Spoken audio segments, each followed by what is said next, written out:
Pertanyaannya, apa itu i'tikaf? Apa itu i'tikaf? Saya tuliskan pakai bahasa Arabnya. Kalau tawaf itu sudah mafhum. Salat tidak perlu dijelaskan lagi. Tapi i'tikaf ini gambaran pertemuan di malam ini yang penting kita pahami dari awal kita berjumpa di sini supaya beberapa hari ke depan kita maksimal dalam memahaminya. Baik Bapak Ibu sekalian, saya minta Anda buka dulu Quran surah ke-21 ayat 52.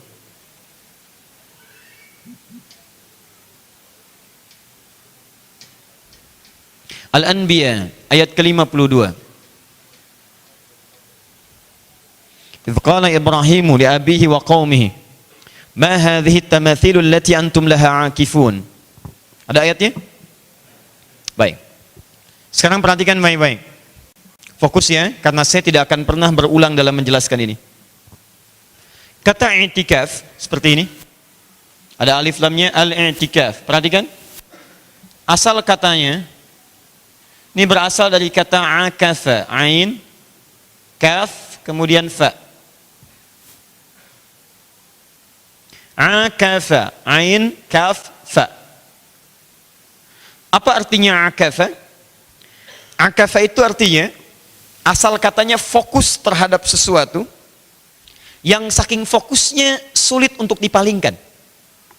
Dipanggil, nggak nengok. Dicolek, tidak menoleh. Misal, ada anak Anda misalnya 5 tahun, sedang nonton misalnya Tobot. Nah, ada acara Tobot, ya kan? Dilihat begini mah dia tuh. Kakak, gini aja. Sini dulu, gini aja. Dicolek, ya, misal. Ini anak kecil ingat ya. Jadi kalau ada orang dewasa sama dengan nonton Tobot juga, sulit diingatkan, sulit dicolek, maka itu anak dewasa yang kekanak-kanakan. Fokus. Ketika anak ini menatap sesuatu, lihat begini, nggak bisa dipalingkan, dipanggil nggak bisa, nggak dengar dia, tapi nggak memberikan respon. Dicolek susah, malah marah kadang-kadang. Begitu diingatkan, dia tepuk misalnya. Nah itu dalam bahasa Arab, kata kerjanya disebut dengan akaf. Orangnya disebut dengan akif namanya. Akif.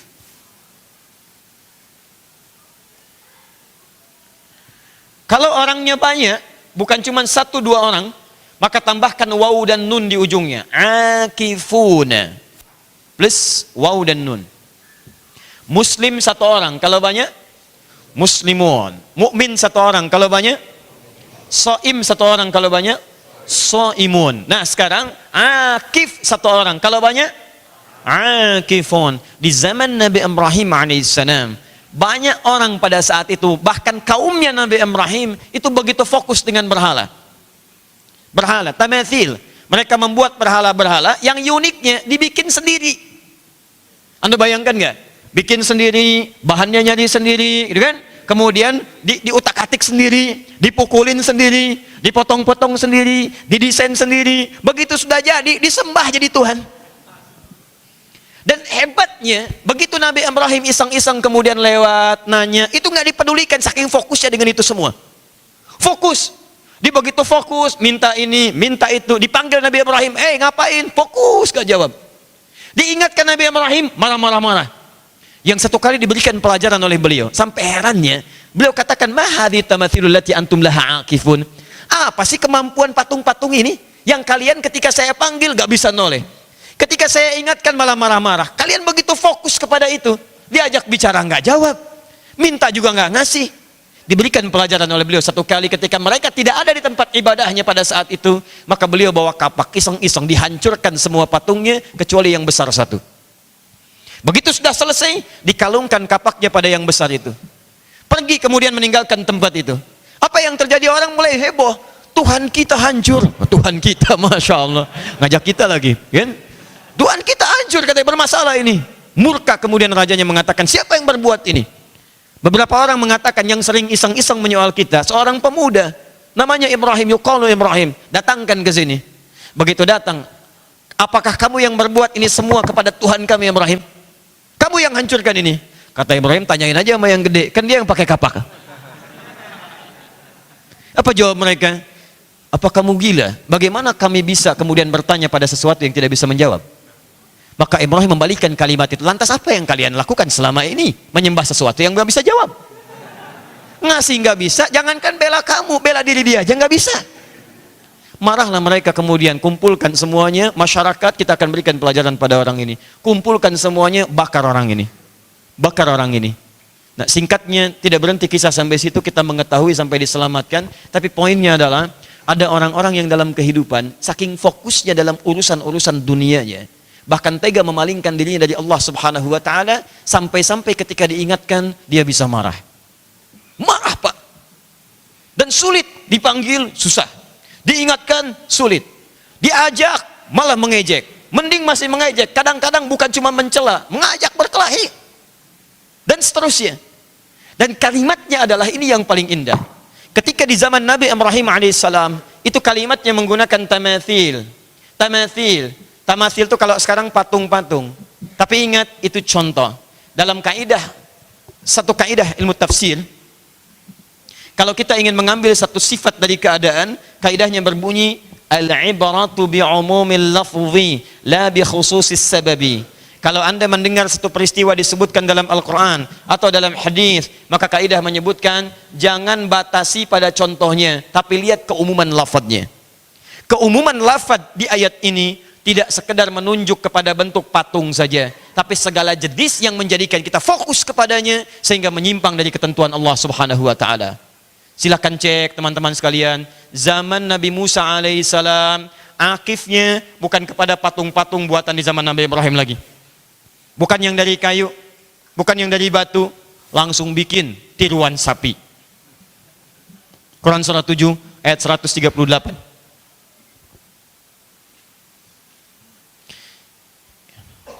Saya agak cepat ya. Nabi Musa mimpin kaumnya melewati lautan, jawazna bil bahr, kemudian sudah lewat, kemudian lautan, baru lewat Pak dari kejaran Firaun, belum kering tapak kaki mereka, belum kering. Dilewat nih, dikejar-kejar sama Firaun, tenggelamkan Firaun, dan ditenggelamkannya Firaun itu kelihatan oleh mata mereka. Begitu sudah habis semuanya, belum kering tapak kakinya jalan. Fa'atau ala qaumin, maka mereka melewati pada golongan kaum. Sedang apa kemudian masyarakat ini? Masya Allah, lihat kalimatnya, ya'kufun, dari kata akafa. Mereka sedang fokus. Akafa ya'kufu, ya'kufu ala asnamin. Masya Allah.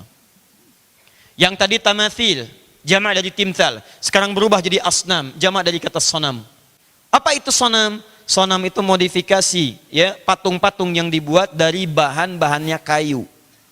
Kalau tadi timthal, timthal itu bisa dari tembaga, bisa dari batu, ya, bisa dari umum. Kalau yang ini sudah mulai agak modern, dia buat dalam bentuk pahatan-pahatan terbuat dari kayu. Apa bentuk kayunya? Kayu yang dipahat berbentuk sapi. Di kaum ini sedang menyembah patung-patung dalam bentuk patung sapi yang terbuat dari kayu sapi. Oh, lihat metamorfosis gambaran ketuhanan di masa lalu. Zaman Nabi Ibrahim masih tegak berdiri, gambarannya masih disebut dewa-dewa. Zaman Nabi Musa sama, kalimatnya sama, ini ya'kufun, ini akifun, ini pekerjaannya, yang ini orangnya. Apa yang disembah fokusnya? Ini patung sapi. Poinnya bukan sapinya, poinnya adalah ketika mereka lewat kemudian ada orang-orang yang begitu fokus berkeliling, minta, diingatkan nggak bisa, dipanggil nggak noleh. Tapi yang paling hebat, umat Musa pada saat itu sampai berkatakan, ij'al lana ilahan kama lahum aliha. Ya Musa, tolong dong bikinin atu aja yang kayak gitu. Coba lihat begitu bengalnya Bani Israel, belum kering tapak kakinya dari kejaran Firaun, setelah ditenggelamkan oleh Allah, sudah minta Tuhan yang baru. Tapi yang saya bicarakan bukan sifat Yahudinya. Yang saya bicarakan adalah zaman Nabi Ibrahim bentuknya itu bisa bentuk patung-patung biasa. Zaman Nabi Musa bermetamorfosis menjadi bentuk Tuhan seperti kayu, tapi redaksi Qurannya mereka pun sulit diingatkan untuk berpaling dari itu. Zaman sekarang berubah. Apa perubahannya?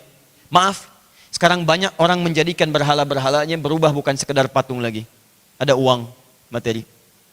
Ada proyek pekerjaan. Bahkan Bu, ada sinetron. Ada TV. Fokus depan TV. Masya Allah. Ma, sudah zuhur. Ntar Pak, belum selesai ini adegannya. 5 menit lagi. Masya Allah. Duhai antum yang sedang mengerjakan proyek. Allahu Akbar, harinya hari Jumat. Sudah setengah 12. Lewat lagi. 12 kurang 20. Tinggal 5 menit Jumatan. Sibuk terus. proyek kerjakan. Diingatkan, Jumat sebentar lagi. Khotibnya kan belum naik. Sebentar lagi, baru khutbah pertama.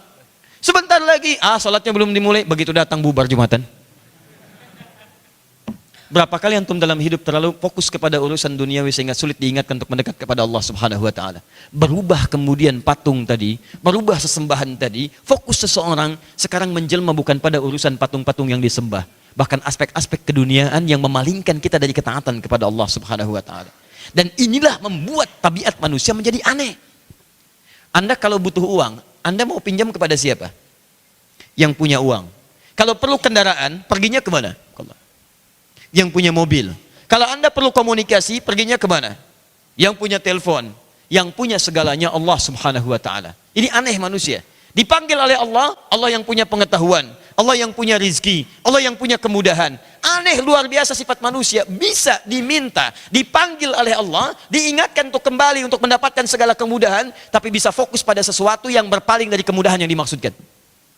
Anda cari kerja kan untuk mendapatkan rizki. Rizkinya Allah yang kasih. Kenapa ketika Allah panggil Anda tidak datangi Allah? Anda cari pengetahuan, sekolah itu ikhtiar, tapi yang titipkan pengetahuan kan Allah. Kalau Allah bikin dosennya insomnia semua, lupa semua, nggak akan punya Anda pengetahuan. Cek. Duhai Anda yang sibuk mengerjakan proyek sampai lupa dengan Jumatan, sampai lupa dengan sholat. Anda yang sibuk mengerjakan harta benda, cari, sampai terlibat dalam riba dan sebagainya. Yang tidak Allah sukai. Anda ingin mendapatkan ridha Allah, tapi Anda mengerjakan apa yang tidak Allah sukai. Bagaimana itu bisa Anda dapatkan? Aneh teman-teman sekalian. Maka dari itulah kita butuh waktu untuk merenung. Kita renungkan aktivitas kita. Kita menggali kembali. Jangan-jangan selama ini ada salah fokus dalam kehidupan. Ada salah fokus. Ada sesuatu yang salah kita rumuskan. Ada sesuatu yang tidak tempat untuk dicari sebagai bekal. Dan yang paling hebat adalah ketika seseorang terlalu fokus dalam urusan dunianya, dia lupa untuk menyiapkan urusan akhiratnya. Padahal konsep dasar kehidupan menyiapkan semua bekal dunia untuk mengantarkan kemudahan dalam urusan akhiratnya. Ini poin utamanya. Ada orang yang terlampau fokus di sini sehingga lupa dia untuk mencari bekal kembali ke sini. Ini persoalan utamanya. Karena itulah kemudian Allah meminta kita untuk merenungkan kembali, renungkan diri kita. Jangan-jangan selama ini yang membuat saya jauh dari Allah Subhanahu wa ta'ala. Ini yang gak bisa menjadikan saya sholat. Ini yang menjadikan saya salah dalam mencari bekal dan sebagainya. Saya mesti fokus pada tujuan utama saya. Jangan-jangan saya diberikan kelebihan, dengan kelebihan itu untuk mencari keutamaan akhirat saya. Maka merenunglah kita teman-teman sekalian. Dimintalah waktu untuk merenung. Salah satu waktunya adalah 10 terakhir di malam-malam Ramadan. Maka turunlah ayat diantaranya Quran surah kedua ayat 187. Langsung ke pertengahan, wala tubashiruhunna wa antum aakifuna fil masajid.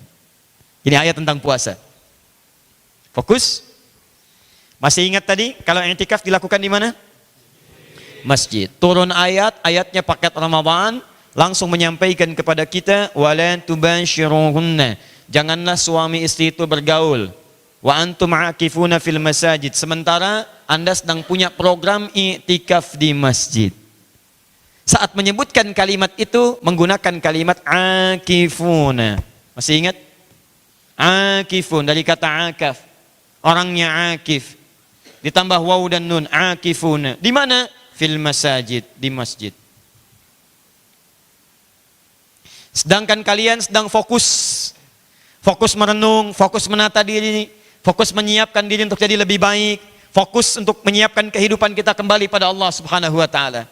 Jadi ada satu kegiatan yang tadinya kegiatannya banyak dalam urusan dunia, terjadi di masa Nabi Ibrahim alaihissalam, terjadi di masa Nabi Musa alaihissalam. Allah menghendaki jangan sampai terjadi lagi di masa umatnya Nabi Muhammad sallallahu alaihi wasallam. Umat Nabi Muhammad jangan salah fokus. Umat Nabi Muhammad jangan salah arah. Tidak dilarang Anda beraktivitas dunia, silahkan. Jadi apa saja boleh yang baik-baik. Jadi diplomat boleh, birokrat boleh, guru boleh, pengusaha boleh, pebisnis boleh, dokter boleh, bebas sepanjang itu ada nilai-nilai kebaikan. Tapi jangan salah fokus sehingga menjadikan semua urusan kita fokus pada urusan dunia saja. Kalau cuma urusan dunia sudah banyak yang mengerjakannya. Korun fokus dengan hartanya, Fir'aun fokus dengan kedudukannya, Haman fokus dengan keilmuannya. Kemudian Anda pengen ikutan, Anda telat. Anda terlambat, harta Anda nggak sebanyak Korun, kedudukan Anda nggak sebesar Fir'aun. Kehebatan Anda nggak seperti Haman. Anda pengen ikutan seperti mereka. Diberikan oleh Allah. Nih, saya sudah tenggelamkan Firaun di lautan dengan Hamannya. Saya tenggelamkan Korun di dataran bumi dengan harta-hartanya. Terus kamu yang hartanya nggak sebanyak Korun pengen ikutan. Ditenggelamkan juga. Kamu sehat. Ini. Maka dari itulah kita katakan saya pengen berubah. Saya ingin berubah. Saya ingin berubah lebih baik. Saya akan siapkan akhir-akhir Ramadan. Saya siapkan untuk bisa fokus mengatur diri saya. Saya ingin berusaha semaksimal mungkin mengarahkan fokus bekal dunia saya untuk mendapatkan keutamaan akhirat. Nah, dalam bahasa Arab, seseorang yang ingin berusaha maksimal untuk mewujudkan sesuatu, Allah, usahanya diawali dengan penataan diri. Usahanya disandingkan dengan keseriusan, kesungguhan. Maka salah satu rumus dalam ilmu sharaf, derivasi kata dalam bahasa Arab, tambahkan alif dan ta pada kalimat itu. Ini akafa, tambahkan alif dan ta, alif ta. Jika alif dan ta bersatu, maka rumusnya alif disimpan di depan huruf, awal huruf dari kalimatnya. Saya turunkan ke bawah, ain, kemudian kaf, kemudian fa. Simpan alif, jadi hamzah wasal berubah di depan huruf awal kalimatnya begini. Taknya selingkan sedikit setelah huruf pertama di awal kalimatnya. Huruf pertama awal kalimat ain. Selingkan antara alif dengan ta, ada selingan di huruf awal pertama kalimatnya. Simpan huruf ta setelah huruf ain. Ada taknya di sini. Dari akafa berubah jadi i'takafa. I'takafa. Fokus. Kalau huruf asal, kalimat asal ditambah kemudian dua huruf alif dan ta, maka alif dan ta ini salah satu fungsinya adalah satu, untuk menunjukkan keseriusan dan kesungguhan. Serius. Usaha yang serius. Dua, menunjuk sesuatu yang terencana dengan baik. Sistematis. Tiga, menunjuk pada sesuatu yang terpola dengan sempurna. Empat, menunjuk pada sesuatu yang konsisten, konsistensi. Lihat, akafa, fokus pada sesuatu sehingga sulit untuk dipalingkan. Tambah alif dengan ta, jadi i'takafa artinya usaha yang serius untuk fokus pada sesuatu yang penting sehingga sulit dipalingkan oleh apapun lagi. Dia punya rencana untuk fokus itu. Dia punya pola untuk bisa menekuninya. Sehingga dengan pola itu jelas alur kehidupannya. Sehingga dengan rencana itu benar aktivitasnya tertata dengan baik. Ini kerjakan, ini selesai. Fa idza faraghta fansab wa ila rabbika farghab. Kerjakan yang ini, setelah ini punya rencana lagi. Kerjakan yang ini, setelah ini punya rencana lagi. I'takafa. Sifat dari semua aktivitas ini dirubah kemudian menjadi wazan i'tif'al, berubah kalimatnya dari i'takafa menjadi i'tikaf. Kata sifatnya disebut dengan i'tikaf.